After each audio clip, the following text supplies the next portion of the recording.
ये राधा कुंड श्याम कुंड पर ब्रह्म का रस ब्रह्म स्वरूप ही है। रसो वही सह,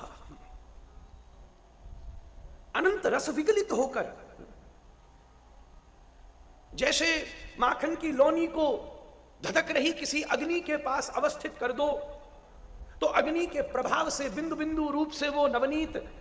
विगलित होकर प्रवाहित होने लगेगा। ऐसे ही जब श्री राधा माधव अपने निज सानिध्य में अवस्थित होकर संयोगावस्था के भी अंतस गर्भ में प्रवाहित हो रहे, जो विरह की सूक्ष्म रश्मियां अवस्थित हो रही हैं, संयोग में विरहावस्थिति है, वियोग में संयोगावस्थिति है, ये दोनों पद्धति एक साथ चलती हैं। संयोग में अगर वियोग नहीं होगा तो संयोग का रस उत्कर्षता को प्राप्त नहीं होगा, वहीं की वहीं सीमित हो जाएगा। जब श्री स्वामिनी श्री गोविंद को देख करके उनके हृदय में अनंत आकर्षण पैदा होता है और श्री गोविंद की अंग कांति के प्रभाव से श्री स्वामिनी के समस्त अलंकारों में गौरांगे मृदिमा स्मिते मधुरिमा नेत्रांचले द्राघिमा वक्षोजे गरिमा तथैव तनिमा मध्ये गतौ मंदिमा शोण्यां च प्रतिमा भुवो कुटिलिमा बिंबाधरे श्रोणिमा श्री राधे हृदिते रसेन जडिमा ध्यानेस्तुमे गोचर, श्री राधे हृदिते रसेन जडिमा ध्यानेस्तुमे गोचर। ये किशोरी की आंख में लगा काजल वो सामान्य दिया से बना काजल नहीं है,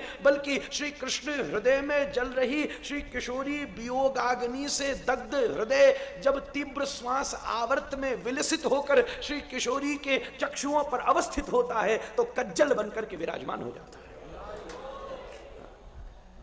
एक दूसरे की संयोगावस्थिति में जो गुप्त वियोग की अनंत ज्वाला प्रज्वलित हो रही है, उस ज्वाला के प्रभाव से श्री कृष्ण का वो नवनीत रस स्वरूप धीरे धीरे धीरे धीरे धीरे धीरे विगलित होता है। श्री गोविंद के हृदय में जो अनंत दिव्य रसविलास का उदय हुआ है, उसके अनंत प्रभा के द्वारा श्री किशोरी जी का जो नित्य भाव स्वरूप है वो बिंदु बिंदु बिंदु बिंदु रूप में विगलित होता है और प्रवाहित होकर जिस परम परिवेश में अवस्थित होता है वही पर ब्रह्म का रस ब्रह्म स्वरूप श्री राधा कुंड श्याम कुंड के रूप में प्रकट हो जाता है।